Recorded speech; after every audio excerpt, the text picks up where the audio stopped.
Field के बारे में भी पढ़ा है और हमने पोटेंशियल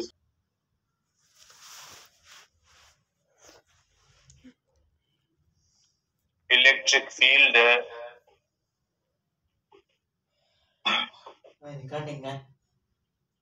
एंड पोटेंशियल।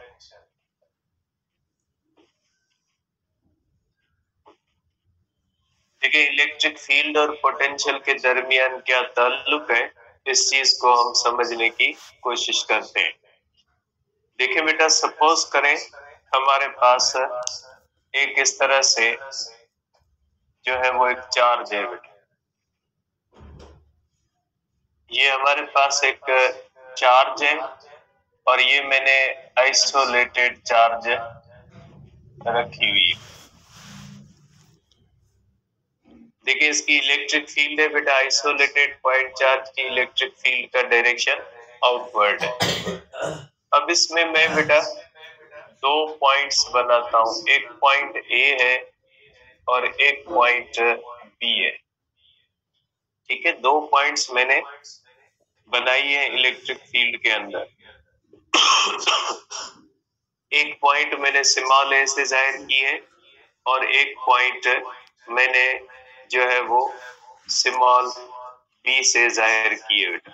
ठीक है, देखिए बेटा, अब अगर हम यहाँ पे देखते हैं, अगर हम यहाँ पे एक टेस्ट चार्ज रखते हैं बेटा, सपोज करें पॉइंट ए पे हमने एक टेस्ट चार्ज रखी है, तो बेटा ये पॉजिटिव चार्ज है और टेस्ट चार्ज भी क्या होती है, पॉजिटिव होती है। और पॉजिटिव चार्ज को क्या करेगी, पॉजिटिव चार्ज को रिपेल करेगी और ये चार्ज जो होगी, अगर इसको हम फ्री छोड़ेंगे तो ये चार्ज मूव करेगी फ्रॉम ए टू बी। ठीक है, और ये डिस्टेंस तय करेगी डेल्टा एस। ठीक है, क्योंकि ये पॉजिटिव चार्ज है, ये भी पॉजिटिव चार्ज है। अगर इसको पॉजिटिव चार्ज को पॉइंट ए पे फ्री छोड़ेंगे तो इलेक्ट्रिक फील्ड क्या करेगी, इसके ऊपर फोर्स लगा के इसको पॉइंट बी तक ले आएगी। ठीक है, तो ये इस कंडीशन को हम कहते हैं वर्क डन बाय फील्ड। ठीक है, इसको हम कहते हैं वर्क डन बाय फील्ड। मतलब जब हम किसी भी चार्ज को इलेक्ट्रिक फील्ड के अंदर फ्री छोड़ते हैं और इलेक्ट्रिक फील्ड अगर उस चार्ज को एक पॉइंट से दूसरी पॉइंट तक मूव करवाती है, तो ऐसी कंडीशन को हम कहते हैं कि ये वर्क डन बाय फील्ड है। और ये जो वर्क डन बाय फील्ड होता है, ये पोटेंशियल को कम करता है।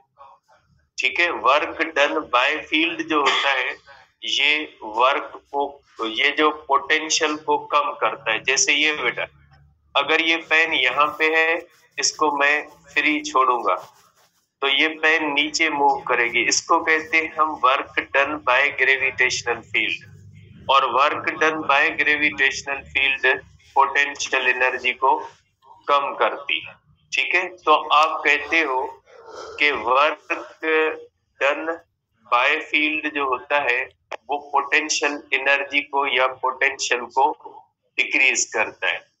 तो इसी कंडीशन के अंदर अगर हम देखते हैं तो यहाँ पे भी अगर हम देखते हैं कि ये पॉजिटिव चार्ज है, इसको फ्री हम छोड़ेंगे तो इलेक्ट्रिक फील्ड इसको ए पॉइंट से लेकर बी पॉइंट तक मूव करवाएगी।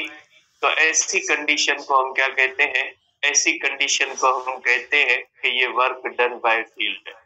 और वर्क डन बाय फील्ड जो होता है, ये पोटेंशियल को डिक्रीज करता है। इसलिए हम कहते हैं कि वर्क डन बाय फील्ड जो होता है वो नेगेटिव होता है। ठीक है, तो इस कंडीशन को आप क्या कहोगे कि if charge moves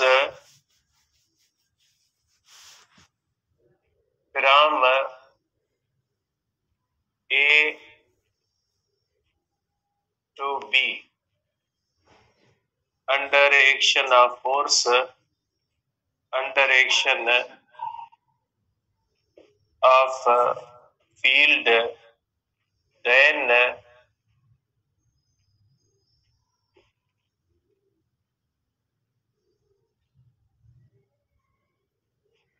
it is said that work is done by field. ठीक है, work is done by field बेटा। अगर कोई भी चार्ज है वो मूव करती है from A to B under action of field, then it is said to be work done by the field. ठीक है, work is done by field. और ये work is done by field जो होता है ये पोटेंशियल को क्या करता है बेटा, कम करता है। और जो वर्क पोटेंशियल को कम करता है उसको हम कहते हैं निगेटिव वर्क। जिस तरह से हमने थर्मोडायनेमिक्स में देखा था कि अगर चेंज इन वॉल्यूम नेगेटिव है, वॉल्यूम की चेंज अगर नेगेटिव है तो वर्क नेगेटिव होता है, और चेंज इन वॉल्यूम अगर पॉजिटिव है तो वर्क पॉजिटिव होता है। इसी तरह से अगर इलेक्ट्रिक फील्ड के अंदर जो वर्क होता है वो पॉजिटिव होगा या नेगेटिव होगा, वो इस बात पे डिपेंड करता है कि वो पोटेंशियल को इंक्रीज करता है या पोटेंशियल को डिक्रीज करता है। तो इस कंडीशन में आप कहोगे कि work done by field, work done by field decreases potential, decreases potential, therefore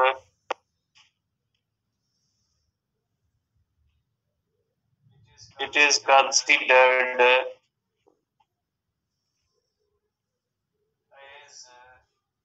as negative work।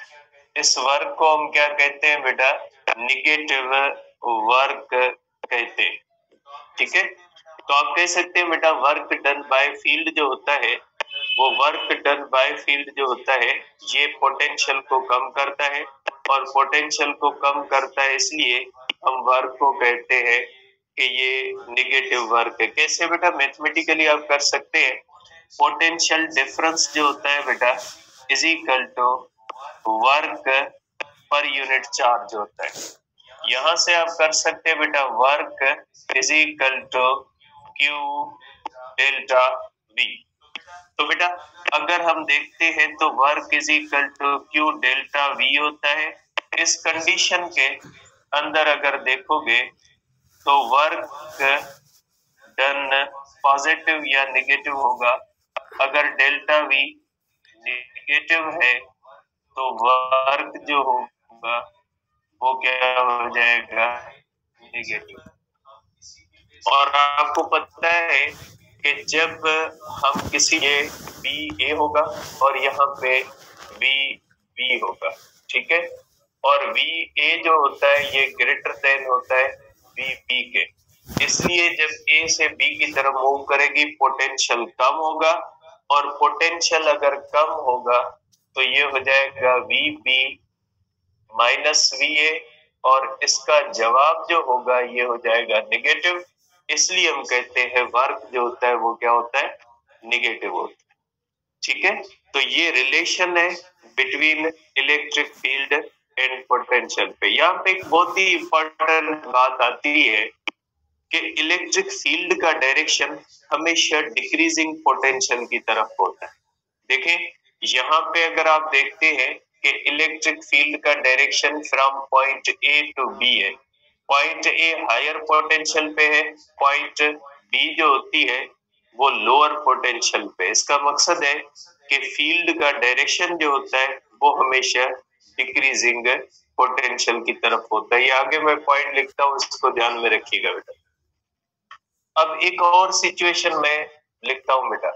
Suppose करें वही सेम पॉजिटिव चार्ज है, वही इसकी इलेक्ट्रिक फील्ड है इस तरह से। अब अगर मैं वही दो पॉइंट्स बनाता हूँ बेटा, सपोज करें मैं वही दो पॉइंट्स ए और ये पॉइंट बी है, ठीक है बेटा।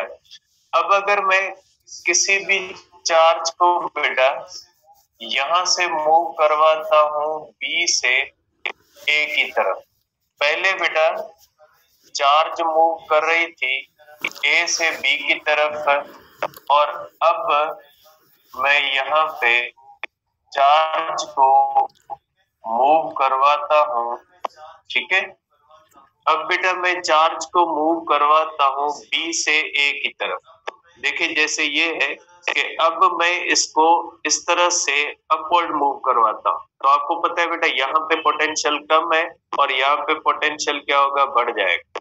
तो बेटा जब हम इस तरह से अगेंस्ट हम जाते हैं तो हमें वर्क करना पड़ता है, ऊपर से बॉडी खुद आ जाती है, वर्क डन बाय फील्ड, और ये वर्क अगेंस्ट फील्ड है, मींस ये work done by external agency है। तो बेटा आपको पता है कि टेस्ट चार्ज पॉजिटिव चार्ज है, और पॉजिटिव चार्ज जो होगी वो खुद ब खुद पॉइंट ए से बी तक नहीं आएगी, क्योंकि बेटा ये पॉजिटिव चार्ज इस पॉजिटिव चार्ज को रिपेल करेगी। अगर आप इसको बी से ए की तरफ ले आओगे तो आपको वर्क करना पड़ेगा, अदरवाइज ये चार्ज खुद ब खुद बी से ए की तरफ नहीं आएगी, ए से बी की तरफ चली जाएगी, क्योंकि बेटा रिपल्शन होगी तो ए से बी की तरफ चली जाएगी। ठीक है, लेकिन बी से ए की तरफ नहीं जाएगी। इसके लिए क्या करना पड़ेगा बेटा आपको, इसके लिए आपको वर्क करना पड़ेगा। इसको हम कहते हैं work done by external agency. बेटा ये जो work done by external agency होता है ये पोटेंशियल को बढ़ाता है, क्योंकि बेटा पॉइंट बी पे पोटेंशियल कम है, पॉइंट ए पे पोटेंशियल ज्यादा है। इसका मकसद है आपके वर्क ने पोटेंशियल को इंक्रीज किया है। ठीक है, तो जो वर्क पोटेंशियल को इंक्रीज करता है बेटा उस वर्क को हम कहते हैं पॉजिटिव, क्योंकि वर्क होता है बेटा क्यू डेल्टा वी के, डेल्टा वी पॉजिटिव है तो बेटा वर्क क्या हो जाएगा, वर्क पॉजिटिव हो जाएगा। If charge moves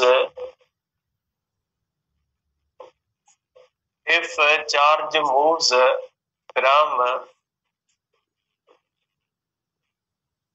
B to A, then work is said to be done by external agency। बेटा इसको हम कहते हैं कि ये वर्क एक्सटर्नल एजेंसी की तरफ से हुआ है, क्योंकि ये चार्ज खुद नहीं जाएगी अगेंस्ट बेटा। ठीक है, work done by external agency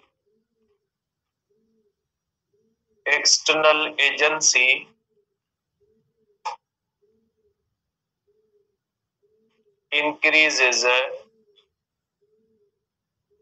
potential।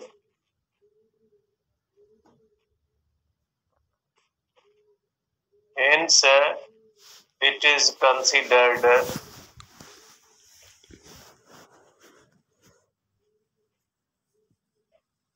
as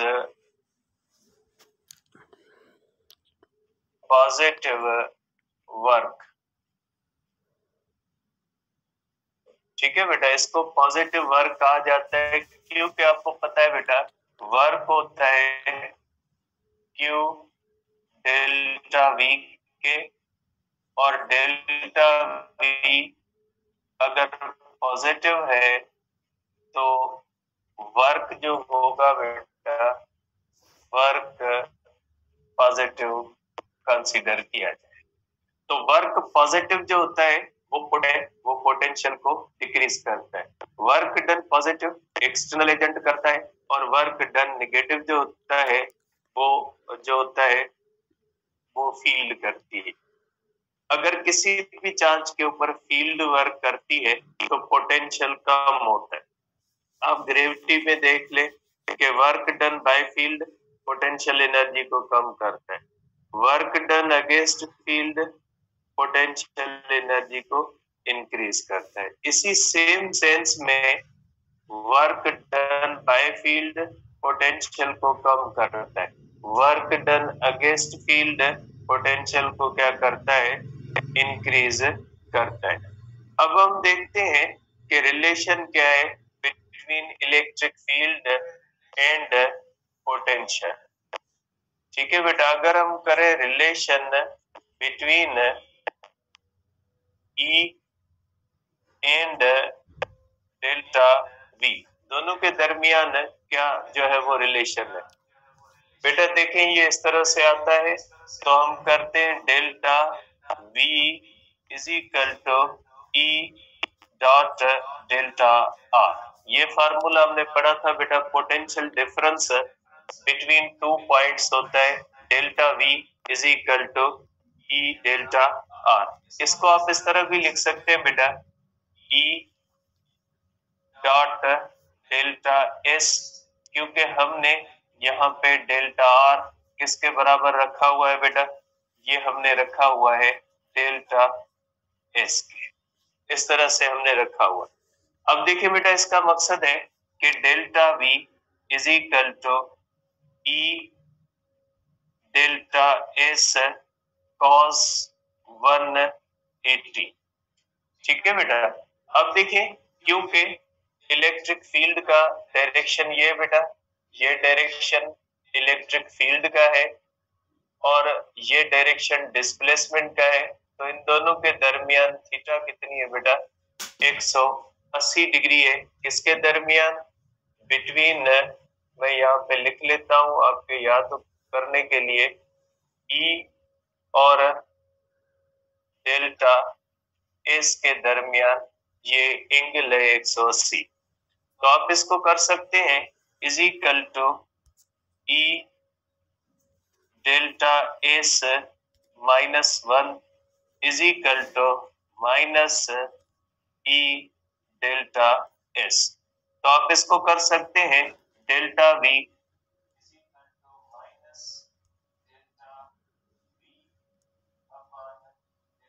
gradient, और इसमें नेगेटिव साइन क्यों आती है, ठीक है, ये मैं आगे लिखता हूं कि इसके अंदर देखें, हमने अभी इनका जो है वो ये रिलेशन देखा कि electric field is equal negative space rate of variation in potential level, और यहीं से इलेक्ट्रिक फील्ड का एक यूनिट आता है वोल्ट पर मीटर। यूनिट जो इलेक्ट्रिक फील्ड का वोल्ट पर मीटर आता है वो इसी डेफिनेशन से आता है, क्योंकि इलेक्ट्रिक फील्ड का ये तीसरा फार्मूला हुआ बेटा। इलेक्ट्रिक फील्ड का एक फार्मूला हमने टेस्ट चार्ज की बुनियाद पे पढ़ा था, E is equal to force पर यूनिट चार्ज, या E is equal to KQ upon R square.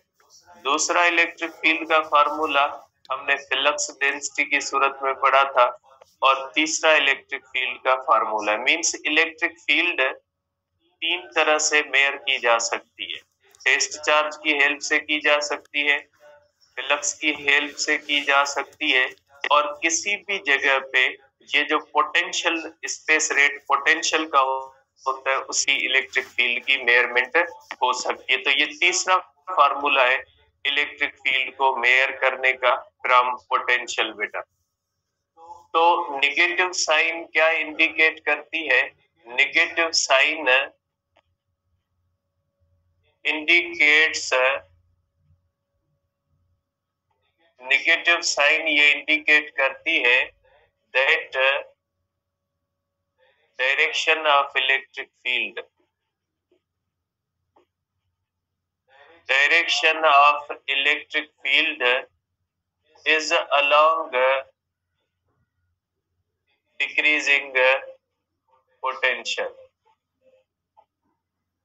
ठीक है बेटा, जो इलेक्ट्रिक फील्ड का डायरेक्शन होता है वो हमेशा इलेक्ट्रिक डिक्रीजिंग जो होता है वो पोटेंशियल की तरफ होता है। जिस डायरेक्शन में पोटेंशियल डिक्रीज हो रहा होता है तो उसी डायरेक्शन में इलेक्ट्रिक फील्ड का डायरेक्शन होता है बेटा। ठीक है, तो आप इसको इस सेंस में देख सकते हैं, नेगेटिव साइन ये इस तरह से होती है। इसको आप इस तरह भी लिख सकते हैं बेटा कि E is equal to minus delta V upon delta S, इसको आप पोटेंशियल ग्रेडियंट भी कहते हैं बेटा।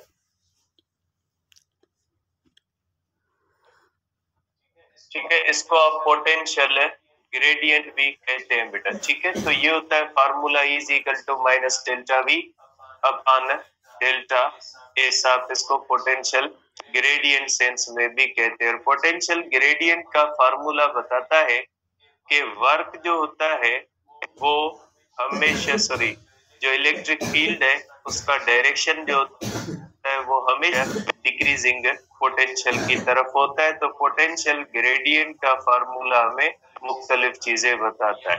यहाँ से एक बहुत ही इम्पोर्टेंट फैक्ट आती है।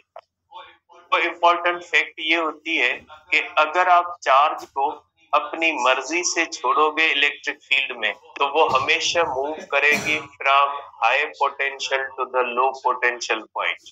बेटा ये आपको करंट के अंदर और ईएमएफ को समझने में काम आएगी पॉइंट, इसको ध्यान में रखें बेटा कि अगर आप चार्ज को किसी इलेक्ट्रिक फील्ड में फ्री छोड़ोगे तो चार्ज अपनी मर्जी से मूव करेगी from A to B. Means charge अपनी मर्जी से हमेशा मूव करती है from high potential to the low potential point. ये हाई पोटेंशियल पॉइंट है, ये कौन सी है? Low potential. जैसे ये पेन समझ ले कि पेन को अपनी मर्जी से छोड़ोगे तो वो हाई एनर्जी पॉइंट से किस तरफ आएगी?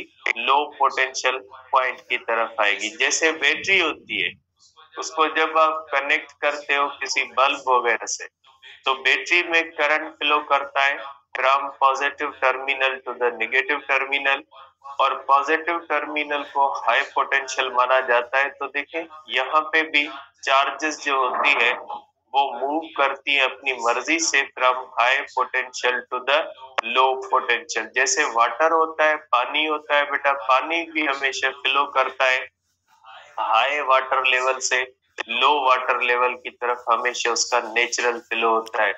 हीट हमेशा फ्लो करती है from hot body to the cold body. तो इसी तरह से जो चार्ज होती है वो मूव करती है from one point to another point due to the difference of potential. ठीक है, तो ये दो बातें हैं जो जान के आगे करंट इलेक्ट्रिसिटी में काम आएंगी। मैं यहाँ पे लिख देता हूं।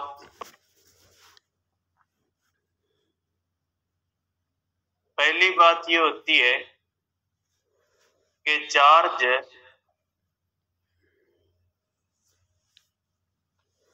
always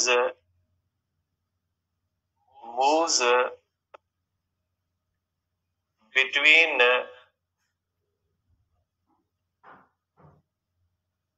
two points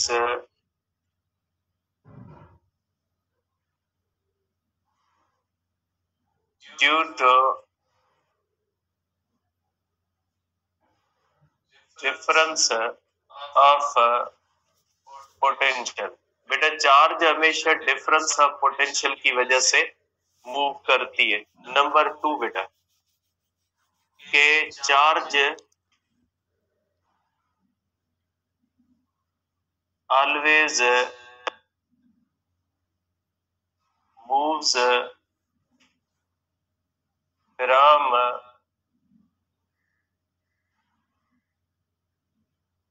low potential point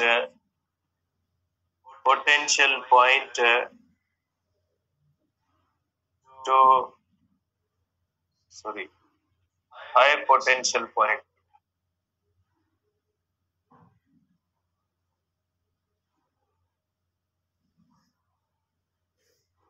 high potential point to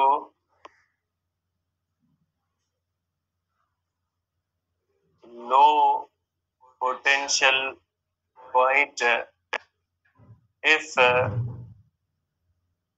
it is free to move। ठीक है, अगर ये फ्री टू मूव है तो ये हमेशा मूव करेगी from point of higher potential to the point of lower potential. तो बेटा ये हमारे पास हो गया रिलेशन बिटवीन इलेक्ट्रिक फील्ड और पोटेंशियल। ठीक है, सिंध के अंदर एक दो और फार्मूले भी लिखे हुए हैं बेटा इसके टॉपिक के अंदर, वो फार्मूले भी मैं आपको बता देता हूं कि ये जो होते हैं मेरे ख्याल में कंपोनेंट्स फॉर्म के अंदर लिखे हुए, ताकि इनके अंदर भी आपको कंफ्यूजन ना हो।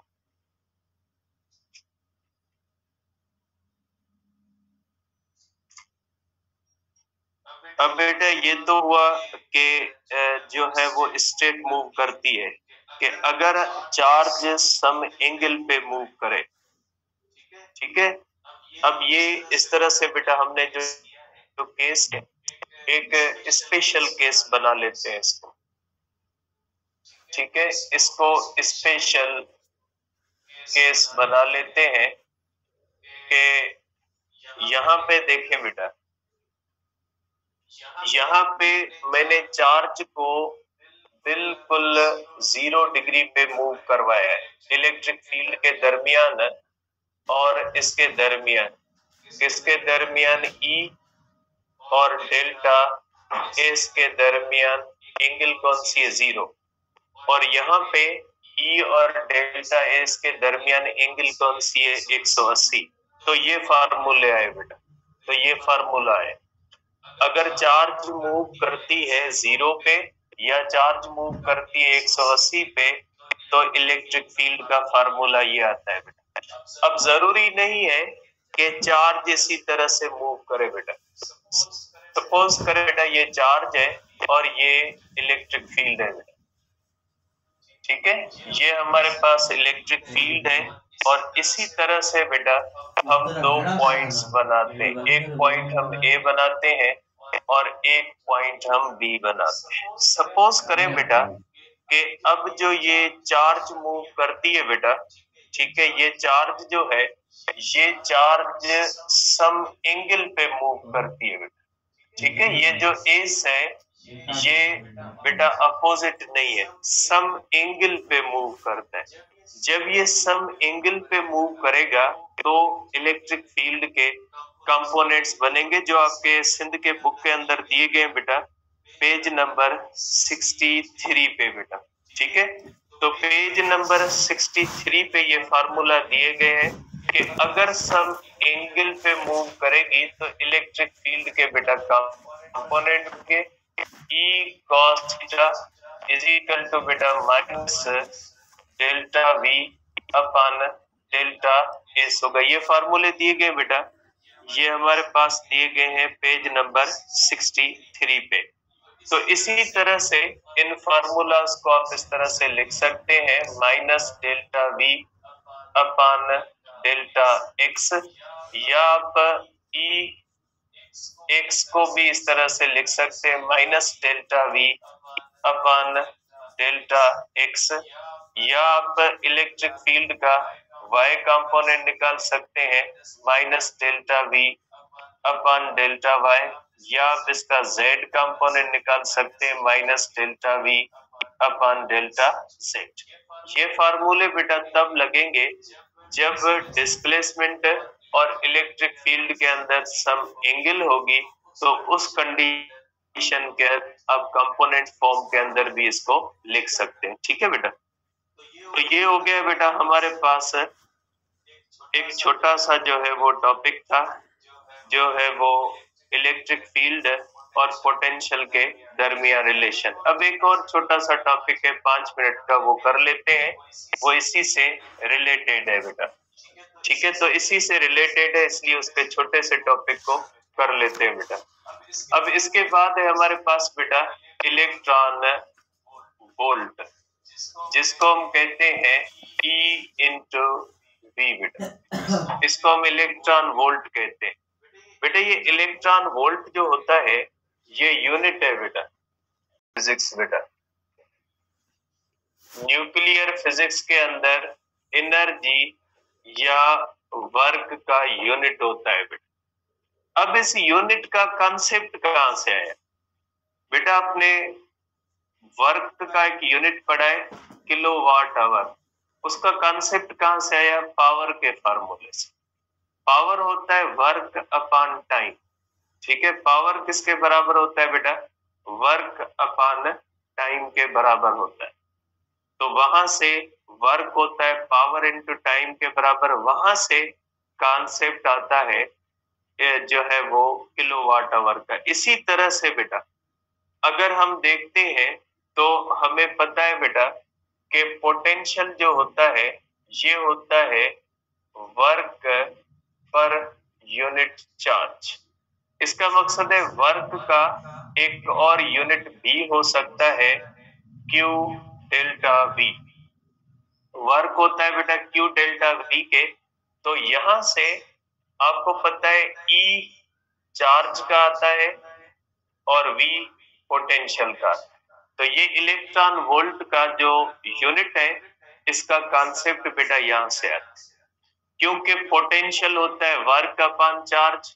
तो ये यहाँ पे अगर वर्क करेंगे is equal to Q into V, और ये ई मींस बेटा कूलम्ब 1.6 × 10⁻⁹ कूलम्ब इंटू वोल्ट। आप इसको इस तरह भी कह सकते हैं कि आप इसको कूलम्ब इंटू वोल्ट भी आप कर सकते, ठीक है, क्योंकि ई के अंदर कूलम्ब आ जाता है। तो यहां से कॉन्सेप्ट आता है बेटा इलेक्ट्रॉन वोल्ट का।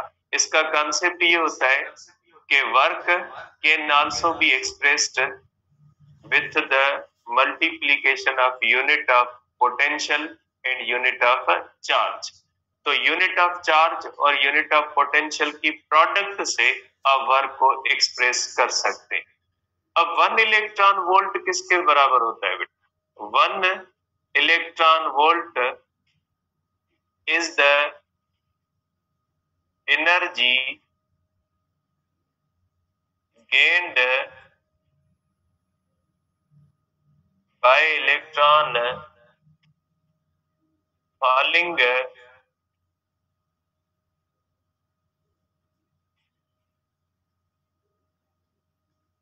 through potential of 1 volt. Suppose करें बेटा, अब इस ये डेफिनेशन क्या कहती है? ये डेफिनेशन कहती है कि सपोज करें बेटा हमारे पास ये एक पॉजिटिव चार्ज है बेटा, ठीक है। अब देखिए बेटा अगर हम इस तरह से करते हैं कि सपोज करें हमारे पास एक इलेक्ट्रॉन है बेटा, ठीक है, और यहाँ पे जब इलेक्ट्रॉन है तो आप सपोज करेंगे इसका पोटेंशियल है 10 वोल्ट। हम कहते हैं कि 10 वोल्ट है इसका पोटेंशियल बेटा, ठीक है। अब इलेक्ट्रॉन बेटा क्या होता है? नेगेटिव चार्ज है। अब ये पॉजिटिव चार्ज इस नेगेटिव चार्ज को क्या करती है बेटा? नेगेटिव चार्ज को अट्रैक्ट करती है, ठीक है। पॉजिटिव चार्ज जो होती है नेगेटिव चार्ज को क्या करती है? अट्रैक्ट करती है, और ये नेगेटिव चार्ज के ऊपर वर्क करेगी बेटा। ये फील्ड इसके ऊपर वर्क करके इसको आगे ले आएगी। सपोज करें ये पॉइंट ए है और ये पॉइंट है बी, और आप कह लें कि यहाँ पे पोटेंशियल इसके पास हो गया 9 वोल्ट, क्योंकि work done by the field क्या करता है बेटा? पोटेंशियल को डिक्रीज करता है। पोटेंशियल को अगर डिक्रीज करता है वर्क डन बाय फील्ड, तो पोटेंशियल डिफरेंस कितना हो गया बेटा? 1 वोल्ट हो गया, ठीक है। इसका मकसद है इसकी पोटेंशियल एनर्जी यहाँ पे ज्यादा थी, यहाँ पे क्या हो गई? कम, और दोनों पॉइंट्स के दरमियान डिफरेंस कितना आ गया? 1 वोल्ट। तो इसने जितनी भी, अब जाहिर सी बात है पोटेंशियल एनर्जी का लॉस किस में जाता है? काइनेटिक में। आप समझे यहाँ पे पोटेंशियल एनर्जी है 10 वोल्ट, अब इसको मैं छोड़ता हूं, मेरे हाथ पे ये हो गई 9 वोल्ट, तो दोनों में फर्क कितना आ गया? 1 वोल्ट का। तो ये पोटेंशियल एनर्जी किसमें चली गई? Kinetic energy. तो 1 वोल्ट डिफरेंस आता है, उसके दरमियान जितनी भी काइनेटिक एनर्जी गेन की है ना, वो किसके बराबर होती है? वो होती है 1 इलेक्ट्रॉन वोल्ट। 1 इलेक्ट्रॉन वोल्ट का मकसद है वो एनर्जी जो कोई भी इलेक्ट्रॉन गेन करता है जब वो फ्रीली मूव करता है दो ऐसी पॉइंट्स के दरमियान जिनके दरमियान पोटेंशियल डिफरेंस 1 वोल्ट होता है। तो उन दोनों पॉइंट्स के दरमियान इलेक्ट्रॉन जितनी पोटेंशियल एनर्जी गेन करता है उसको हम कहते हैं 1 इलेक्ट्रॉन वोल्ट। तो आप कह सकते हैं कि काइनेटिक एनर्जी जो होती है ये वर्क के बराबर होती है, ये Q डेल्टा V के बराबर होती है। अगर आप इसको सॉल्व करोगे तो 1 इलेक्ट्रॉन वोल्ट हो जाएगा 1.6 10⁻6 जो है वो जूल के बराबर होता है बेटा। ठीक है, आप इसको